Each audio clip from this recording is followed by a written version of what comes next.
हम यहाँ पे हिंदू मुसलमान करने के लिए नहीं आए हैं। यहाँ सब के सब मुसलमान आपको दिखाई दे रहे हैं, सब के सब कलमा गो हैं। मिल्ली क्रॉनिकल के संस्थापक और मुस्लिम स्कॉलर ज़हाक तनवीर हमारे साथ इस वक्त जुड़ गए हैं। ज़हाक भाई, आपका बहुत बहुत स्वागत है। इस्लाम के जानकार मौलाना अलीमुद्दीन आसदी साहब हमारे साथ जुड़ चुके हैं। एडवोकेट सैयद रिजवान अहमद हमारे साथ जुड़ चुके हैं। राष्ट्रीय जागरण अभियान की नेशनल कोऑर्डिनेटर सुबही खान इस वक्त आपको स्क्रीन पर दिखाई दे रही हैं। ऑल इंडिया इमाम एसोसिएशन के मौलाना साजिद रशीदी साहब आपको स्क्रीन पर दिखाई दे रहे हैं, और स्कॉलर अतीकुर रहमान साहब, और इस्लाम की चीज़ों को बहुत बुलंदी से रखते हैं, आपको इस वक्त स्क्रीन पर दिखाई दे रहे हैं। आप सभी का बहुत बहुत स्वागत है। मैंने और किसी को इन्वाइट नहीं किया है ताकि यहाँ पर तू तू मैं ना हो। आप सब कलमा गो हैं, आप सब हमारे यहाँ की दिक्कतों को समझ रहे हैं, और आप सब वो लोग हैं जो सच है वो बोल देते हैं। और इसीलिए जब आप लोगों को इन्वाइट किया, वैसे तो बहुत सारे नाम हैं, बहुत सारे चेहरे हैं, लड़ाई झगड़ा करवाना होता तो बहुत सारी लंबी लिस्ट है, मैं सबको बुला सकती थी, यहां झगड़ा करवाती 1 घंटा और कार्यक्रम समाप्त करके चली जाती। मैं बहुत ईमानदारी से आप लोगों के नाम को टिक करके और अपनी टीम से गुजारिश की है कि सबके सब आज होने चाहिए स्क्रीन पर, क्योंकि आज पूरा देश आप लोगों को सुनना चाहेगा। ये जो कुछ भी हो रहा है, कब तक हम चुप बैठेंगे? कब तक? इसीलिए चुप बैठेंगे क्योंकि सामने वाला भी कलमा गो है। कब तक चुप बैठेंगे कि अगर हमने वहां उनको डिसोन नहीं किया तो हम पर सवाल खड़े हो जाएंगे। मैं शुरुआत सुबह ही आपसे कर रही हूं जी। रूबिका जी, मैं स्तब्ध भी हूं, मैं दुखी भी हूं, और कई बार इस तरह की फीलिंग आती है कि हम लोग, आपके जैसे लोग, मेरे जैसे लोग, या स्क्रीन पर और जो लोग हैं, जो लोग अपने देश से बहुत प्यार करते हैं और दिन रात एक कर देते हैं अपने देश के लिए काम करने के लिए, सेवा करने के लिए, हम सभी लोगों के कामों पर इस तरह की रेडिकलाइज सोच आकर जब पानी फेरती है ना, तो ये कलेक्टिव फेलियर हमारा भी हो जाता है। क्योंकि आज पूरा देश स्तब्ध है, दुखी है, गुस्सा है। और क्यों ना हो, एक इंटरस्टेट टेरर मॉड्यूल बस्ट होता है, देश की राजधानी में एक इतना बड़ा फिदाइन अटैक होता है, और जब जांच होती है तो पता चलता है कि जितने भी रेडिकलाइज लोग थे, इवन इंक्लूडिंग द वन जो सुसाइड बॉम्बर बनके फटा, वो सभी लोग पढ़े लिखे डॉक्टर्स थे, जो देश की सरकारी यूनिवर्सिटीज में, कॉलेजेस में मेडिकल की पढ़ाई करके डॉक्टर्स बने, जो देश में खाते हैं, देश में सांस लेते हैं, देश की शिक्षा सेवाएं लेते हैं, और फिर उसी देश के लोगों को फिदाइन बनके फटके खत्म कर देते हैं। ये किस तरह की सोच है? आज मैं सवाल पूछना चाहती हूं। अभी पैनल पे आपके साजिद रशीदी जी बैठे हैं, इन्हीं चैनल्स पर बैठकर इन्होंने कुछ समय पहले कहा था कि ये राम मंदिर जो आप बना रहे हैं, कल को इसको हम फोड़ देंगे, कल को इसको हम खत्म कर देंगे। और जो पूरी जांच हुई उसमें यह भी पता चला है कि एक्चुअली फिदाइनों का जो मोटिव था वो 6 दिसंबर को अयोध्या में वो हमला करना चाहते थे। वो तो हमारी जांच एजेंसीज ने प्रोएक्टिवली छापे मारे, कश्मीर से जांच स्टार्ट हुई, फरीदाबाद तक पहुंची, गुजरात तक पहुंची, और इन्होंने फ्रस्ट्रेशन में या डेस्परेशन में ये कांड जल्दी कर दिया जो ये 6 दिसंबर को अयोध्या में करना चाहते थे और पूरे देश की कई जगह करके दहलाना चाहते थे। आज मैं इनसे पूछती हूं कि ये जो भड़काऊ भाषण देते हैं, इस तरह की बातें जो देश के खिलाफ और देश के मंदिरों के खिलाफ करते हैं, क्या ये जिम्मेदारी लेंगे? क्या इनको उठा के जेल में नहीं डालना चाहिए? जबान की क्या वैल्यू होती है, इनको एहसास नहीं है? मौलाना साहब, आपकी बातें बहुत लोगों तक पहुंचती है, पेनिट्रेट कर जाती है। आपका पुराना कोई वाकया ये याद दिला रही है, कह रही है क्या आप भी उस बात की जिम्मेदारी नहीं लेंगे? 6 दिसंबर को ये लोग तैयारी कर रहे थे राम मंदिर और बाकी तमाम जगहों पर अटैक करने की। देखिए रूबिका, मैं तो इनके साथ बैठना भी नहीं चाहता। मुझे बाद में पता चला जब मैं पैनल पे सामने आया कि ये भी हैं, क्योंकि इन्होंने एक एफआईआर भी मेरे खिलाफ करा रखी है, झूठी एफआईआर जिसका कोई आधार नहीं है। खैर, मैं इस पर बात नहीं करना चाहता। देश की एजेंसियां हैं, देश में सरकार चल रही है, सब कुछ देख रहे हैं कौन क्या कर रहा है, क्या नहीं कर रहा है। एजेंसियां इस चीज़ को समझेंगी कि मेरी वजह से हुआ या किसकी वजह से हुआ। मैं मुद्दे पर आना चाहता हूं। क्या आपको शर्मिंदगी है अपनी उस स्टेटमेंट के लिए? इस्लाम में are you ashamed of that statement today? अरे आप कौन है भाई? मैं एक भारतवासी हूँ, मैं एक भारतीय सनातनी मुसलमान हूँ, मैं शर्मिंदा हूँ। मेरे माथे पर कालक पुती है, मेरी कौम के माथे पर कालक पुती है। आप जैसे रेडिकल मौलानाओं के कारण तो माथे पे पहले से कालक है। को शक की नजर से देखा जाता है। आप हिंदू होकर मुसलमान का नाम इस्तेमाल कर रही हैं, आपके माथे पे तो पहले से कालक है। ओके, सुबह 1 सेकंड रूबिका, मैं इस तरह की डिबेट नहीं करना चाहता। मौलाना साहब, मेरी बात सुनिए। इस तरह की डिबेट नहीं करना चाहता। और मैं भी इस तरीके की डिबेट नहीं, सुनिए, आप कहीं मत जाइए। मौलाना साहब, मैं बहुत संजीदगी से आज बहस करने आई हूँ, प्लीज आप इस बात को समझिए। मैं आपसे एक बात पूछ रही हूँ। नहीं, आप ये मत कहिए, नहीं, ऐसी बात मत कीजिए। आप ऐसी बात मत कीजिए। मैं फिर कह रही हूँ, ऐसी बात मत कीजिए। मैं जो आपसे सवाल पूछ रही हूँ उसका जवाब दे दीजिए। आप ये कह रहे हैं कि सुबही खान के माथे पर कालिक पुती हुई है। क्या डॉक्टर आदिल के चेहरे पर और माथे पर कालिक पुती हुई है? और ये डॉक्टर आदिल कौन है? क्या ये इस्लाम को रिप्रेजेंट नहीं करता है? डॉक्टर आदिल हो गया, डॉक्टर उमर हो गया, डॉक्टर मुजम्मिल हो गया, डॉक्टर शाहिद हो गई, ये सब कौन है? रूबिका, जो आदमी मुझे बाकायदा लाल किले हमले से जोड़ने की कोशिश कर रहा है, तो क्या मैं उसको ये भी ना कहूं? उन्होंने खुद कहा कि हमारे माथे पे काला पुती हुई है ना? तो मैंने यही तो कहा कि आप पहले से पुती हुई है, अपने माथे पर कालिक तो पुती हुई है मौलाना साहब, पुती हुई है। आपको क्या लगता है? इन्होंने तो खुद कहा है, मैंने थोड़ी कहा है। अरे भाई, इतना कुछ हो जाने के बाद अगर शक की नजर से आपको मौलाना साहब कोई देखता है तो आप कहते हैं रुबिका लियाकत मेरी दाढ़ी और मेरी जालीदार टोपी या मेरी जिन्ना कैप को देखकर मुझ पर शक किया जाता है, कहते हैं कि नहीं कहते आप? नहीं, शक करो मेरे ऊपर, आप शक करो। क्यों? कौन मना कर रहा है? अरे भाई, क्यों कीजिए मेरे ऊपर, क्यों शक करें आप पर? मैं कह रही हूं इसके लिए जिम्मेदार कौन है? इसके लिए जिम्मेदार शक करने वाला पैनल में बैठकर आपके सामने शक हो रहा है। अरे मौलाना साहब, शक के लिए पैनल में बैठकर एक औरत ये कह रही है कि मास्टरमाइंड है ये, वो डॉक्टर मुझे मास्टरमाइंड साबित करने की कोशिश कर रही है, डॉक्टर उमर है। शक के लिए जो जिम्मेदार है उसको आप कटघरे में खड़ा कीजिए ना। रूबिका, आपने इनको एक बार भी नहीं टोका कि इनको आप हमले से क्यों जोड़ रही हैं? एक बार भी नहीं टोका आपने। मैंने कहा कि आप इन्होंने जोड़ दिया मुझे हमले से। क्या आपने वो स्टेटमेंट नहीं बोली थी? इन्होंने मुझे जोड़ दिया हमले से। क्या आपने वो स्टेटमेंट नहीं बोली थी?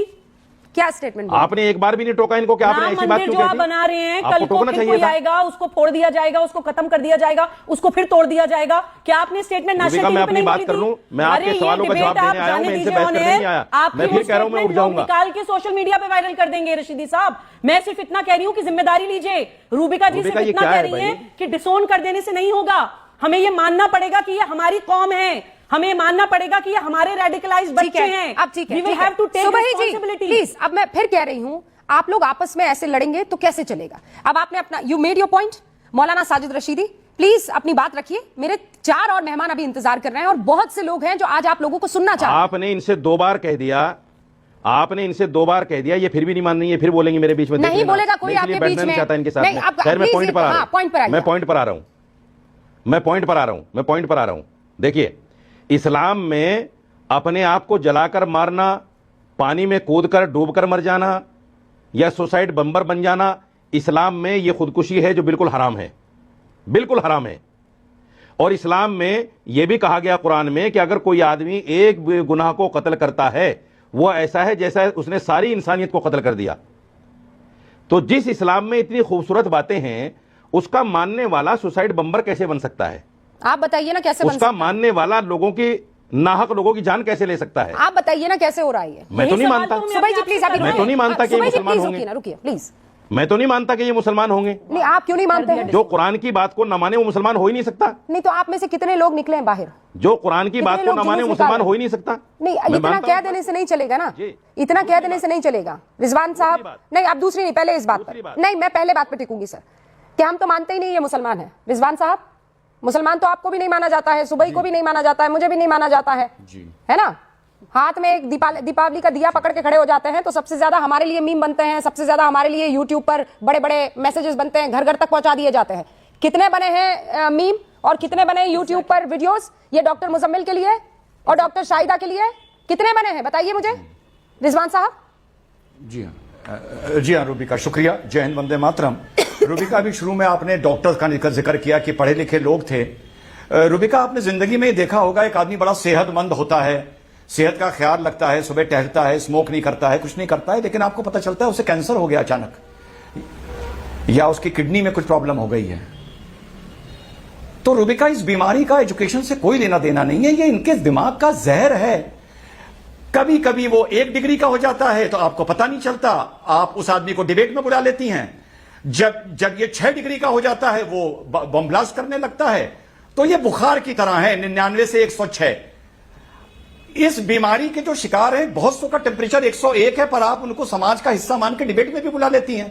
पर जब वो 108 होता है और बॉम्ब ब्लास्ट होता है, तब आप उसको आतंकी कहती हैं। बीमारी सबकी एक है, पहली चीज। अब आपने, मुझे तो लग रहा है आप इतनी हक्की बक्की क्यों हैं जो दिल्ली में घटना हुई है रूबिका, और आप उम्मीद कर रही हैं ये लोग उसकी मजम्मत करेंगे। आप तो बहुत ही माहिर मंझी हुई महिला पढ़ी लिखी पत्रकार हैं। अरे इन्होंने तो 9/11 की मजम्मत नहीं करी, 3,500 लोग मरे थे। इन्होंने अक्टूबर 7 की मजम्मत नहीं करी, 1,500 लोग मरे थे। इन्होंने 26/11 को बोल दिया था आरएसएस ने करवाया है। अब आप सोचती हैं कि एकदम से इन लोगों में कोई शर्म आ जाएगी। सू भी सोच रही है ये माफी मांगेंगे, इनमें हया आ जाएगी, इनमें एहसास आ जाएगा। तो यार मेरे हिसाब से तो आप लोगों को इनके ऊपर और अध्ययन करना चाहिए, जैसे मैं अध्ययन पूरा कर चुका हूं। तो फिर क्या मैंने हुआ? पीएचडी कर ली है इन लोगों के ऊपर। Then what does your PhD से, थीसिस क्या है? जी मेरे थीसिस आपको बता दी, ये सब एक है। किसी को 101 का बुखार है, किसी को 109 का बुखार है। आपके चैनल पर 101 वाले आते हैं जिनको आप चाय पिलाती हैं, हाँ। और आप 105 वाले को आतंकी घोषित करती हैं। बीमार ये सब हैं। नहीं तो क्या फिर इसका पढ़ा इलाज लिखा? क्या है? अरे रूबिका, ओसामा बिन लादेन क्या जाहिल था क्या? नहीं मुझे ये बताइए इलाज क्या है फिर इसका? चलिए आपने बीमारी, इलाज क्या है? इलाज ये है, हाँ इलाज ये है, थोड़ा सा आपको ये बुरा लगेगा, मुझे इतना आप परमिशन दे दीजिए। इन बीमार लोगों के पहला काम ये करिए, इनके माइक लगाना बंद करिए। इनको रूबिका अगर भला चाहते हो देश का, इनको डिबेट में बुलाना बंद करो। इनको माइलेज ना दो, इनको व्यूअरशिप मत दो, इनको ब्लैक लिस्ट करके किसी अंधेरी कोठरी में डाल दो। ये वहीं अपनी गंदगी मचाते रहें, नेशनल टीवी पे अपनी बीमारी और गंदगी लेके ये ना आए। ये इसका इलाज है। अब बताओ तैयार हो या नहीं हो? अच्छा ठीक है, तो रिजवान भाई मुझे ये बताइए कि डॉक्टर आदिल को तो कोई माइक नहीं लगाया था, नहीं लगाया था किसी ने। डॉक्टर मुजम्मिल को कोई माइक नहीं लगाया था, डॉक्टर शाहीन को भी नहीं लगाया था माइक। एक मिनट, प्लीज अंडरस्टैंड ना। रूबिका मैं आपको समझा नहीं पाया, ये मेरी गलती है। और नहीं, मैंने कहा ना, मुझे ये बताइए कि ये तो फिर यूट्यूब पर चले मैंने जाएंगे। कहा ना रूबिका, क्या कि मतलब इसका इलाज ये नहीं है ना डॉक्टर रिजवान? तो फिर इनको बैठ कर यहां पर बोलने दीजिए कि एक लड़की का मुंह काला है, उसके मुंह पे कालिक लगी है, बोलने दीजिए इनको। फिर ठीक है, फिर ये बोलेंगे, वो बोलेगी, मैं बोलूंगा। अरे भैया बेशर्मी की प्रकाष्ठा है ये। क्या डॉक्टर, क्या इंजीनियर, क्या मौलाना, क्या प्रोफेसर, क्या अमेरिका, क्या ऑस्ट्रेलिया, क्या पाकिस्तान, क्या आपका स्टूडियो? अरे पर मैं ये जो आप जो ये शब्द का इस्तेमाल कर रहे हैं ना, मैं उसी को तो डिफाइन करने की कोशिश कर रही हूँ ना। ये कौन है? Who is ये? 30 सेकंड। भाई आप भी कलमा गो हैं? Are you a कलमा गो or not? Are you a practicing Muslim or not? You are, right? तो ये कौन है? Define them for me, no? No. ये कौन है? Listen रूबिका, हाँ हम इनके हिसाब से प्रैक्टिसिंग मुस्लिम है ही नहीं, हम तो मुनाफिक हैं। इनके हिसाब से एपीजे अब्दुल कलाम भी मुनाफिक थे, सब मुनाफिक हैं इनके हिसाब से। रूबिका ओके, साजिद रशीद आप थोड़ी मुसलमान हैं, 30 सेकंड। आप थोड़ी मुसलमान हैं। हाँ 30 सेकंड। जी सुनिए, कुरान की एक आयत है, सुम्मुम बुकमुन उम्युन फहुम ला याकिलून। जब गुनाह करते करते और खबासत सोचते सोचते आदमी इस दर्जे पहुंच जाता है, तो फिर अल्लाह ताला उसकी अकल को, उसके कानों को, उसकी आंखों को अंधा और बहरा कर देता है। फिर अच्छी बात उस पर असर नहीं करती। ये वो लोग हैं जिन पे अच्छी बात असर करती नहीं। सुन लिया जो अच्छी असर करती नहीं इन पे बात। आपने डिबेट रखी है आतंकवाद पे, ये डिबेट कर रहे हैं मेरे ऊपर, साजिद रशीदी के ऊपर। इनको यही तमीज नहीं है कि हमें किस लिए बुलाया गया। नहीं कर रहा हूं, तुम्हारे ऊपर आपने बुलाया आतंकवाद पे बात करने के लिए, ये साजिद रशीदी को आतंकवादी साबित करने पे लग गए बेचारे, और पूरी जिंदगी लगे रहेंगे, इंशाल्लाह नहीं कर पाएंगे। इनका बाप भी कब्र में से आएगा, वो भी नहीं कर पाएगा, हम नहीं लगे इंशाल्लाह, क्योंकि मैं सच्चा पक्का मुसलमान हूं। ये क्या बात कर रहे हैं? मैं प्रैक्टिसिंग किसी मुसलमान हूं। के अब्बा को आप